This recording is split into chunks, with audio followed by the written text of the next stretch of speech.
Halo semuanya, jadi materi kita selanjutnya ini adalah request, permission, offer, suggestion, sama promises. Jadi aku yakin sih waktu di SMA kalian udah pernah belajar ini. Jadi di sini kita kayak review aja ya. Yang pertama mungkin untuk gambaran kalian bisa lihat beberapa gambar sebelum kita lanjut ke main topic kita. Jadi di sini ada beberapa kalimat, tapi dengan cara yang berbeda-beda. Yang pertama, can you take your hat off please? Could you possibly take your hat off please? And would you take your hat off please? Jadi di situ artinya sama, cuma penggunaan modelnya yang berbeda. Nah, itu yang akan kita pelajari selanjutnya. Nah, kita langsung aja ke materi yang pertama, itu request. Nah, request di sini itu maksudnya ketika kalian meminta sesuatu sama orang lain atau istilahnya tuh kalian kayak nge-request sesuatu gitu loh sama orang lain. Nah, di sini kita bisa baca tipnya. To make a polite request, it is not sufficient to just add please. You should use a modal verb to be polite. Jadi ketika kalian request sesuatu, kalian bisa menggunakan ekspresi atau expression selain please, dan kalian juga bisa menggunakan modal verb. Nah, nanti aku jelasin modal verb itu yang kayak gimana. Jadi contohnya itu, could you take off your hat please? Jadi model yang digunakan itu artinya apa? Digunakan di sini itu could. Nah, yang pertama, use the modal verbs can, could, or may to ask for something politely. Jadi can, could, sama may itu bisa kalian gunakan untuk request sesuatu dalam bentuk yang formal. Dan may itu paling formal di sini. Contohnya, can or could or may I have your name and address please? Nah, setelah kalian menaruh model can, could, or may itu, kalian harus menyertakannya dengan subjek, kemudian tujuan kalian apa. Nah, contoh yang kedua juga kalian bisa gunakan, itu ada can, could, will. Contohnya, would you take off your hat please? Can you take off your hat please? Jadi sebenarnya semua di sini sama aja artinya, cuma ada yang bisa kalian gunakan untuk formal dan ada yang juga bisa kalian gunakan untuk non formal.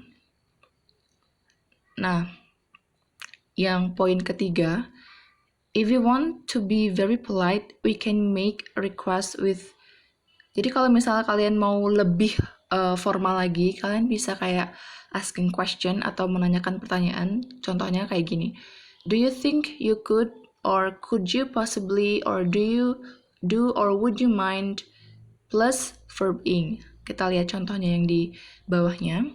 Do you think you could or could you possibly take off your hat? Itu adalah level yang paling sopan gitu. Kita lihat contoh yang selanjutnya itu. Would you mind opening the window? Jadi kalau kalian misalnya pakai would you mind, verbnya kalian pakai verb ing. Nah, kayak gitu. Selanjutnya kita ke permission. Permission itu kalau bahasa Indonesianya kita bisa kayak bilang minta izin gitulah. We can use the modal verbs can, could, may with the first person to ask for permission. Could is more polite than can, may is formal. Jadi kalian bisa gunakan can, could, dan may juga. Could itu lebih sopan dari can, dan may itu kalian gunakan ketika kalian berbicara dengan secara formal. Kita tuh biasanya menggunakan give permission atau memberikan izin atau meminta izin itu dengan can or may. Terus balasannya kalian bisa balas of course, sure, atau sorry. Contohnya, can I come in? Bolehkah aku masuk? Terus jawabannya yang si B jawab, yes, you can, atau sure. Could we come in? May I come in? Jadi jangan lupa setelah kalian menggunakan modal verbnya, kalian harus mencantumkan subjek kayak I, we, atau you. Kayak gitu kalau permission. Sama kayak yang tadi, kita lihat poin nomor 5. Other ways of asking for permission without using a model are asking question, kembali lagi menanyakan pertanyaan. Kayak gini, do you mind if, atau is it alright if, kita contohnya lihat, do you mind if I come in, or is it alright if I come in, kayak gitu. Yes, of course. Sorry, no. Kayak gitu. Terus selanjutnya itu ada offers. Offers itu artinya kalian menawarkan sesuatu kepada orang lain. Kalian bisa menggunakan I'll or will to offer to do something for someone. Ingat nggak I'll itu kepanjangan dari apa? Ya, I will atau we will. Contohnya, I'll do that for you. I will do that for you. Saya akan melakukan itu untuk kamu. Nah, kalau misalnya kalian ingin menawarkan sesuatu dengan cara yang lebih sopan, kalian bisa menggunakan shall atau can. Contohnya, shall I help you cross the road? Atau can I help you to cross the road? Jadi itu lebih sopan daripada yang di atas. Cuma kalau misalnya kalian, itu tergantung konteks sih. Nah, misalnya kalian mau ngomongnya secara formal, kalian bisa menggunakan yang paling bawah. Kalau yang di atas itu biasa kalian bisa gunakan untuk sesama teman biasanya. Kemudian selanjutnya ada suggestions. Suggestions itu di dalam bahasa Indonesia itu artinya saran. Kita lihat poin yang nomor 7. Use the modal verbs could, might, or shall we to suggest an idea for you or other people to do. Jadi kalian bisa menggunakan could, might, or shall we untuk menyarankan orang untuk melakukan sesuatu atau ketika mereka meminta kita untuk memberikan saran. Contohnya, shall we go out? Haruskah kita pergi? Atau di bawahnya itu balasannya, we could or we might go to the cinema. Kita bisa pergi ke bioskop. Nah, kayak gitu. Terus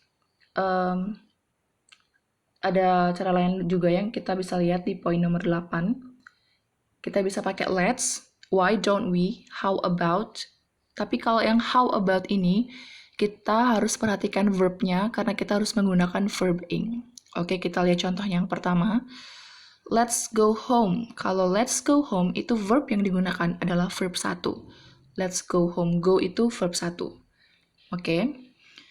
Terus selanjutnya adalah why don't we go home? Nah, why don't we go home?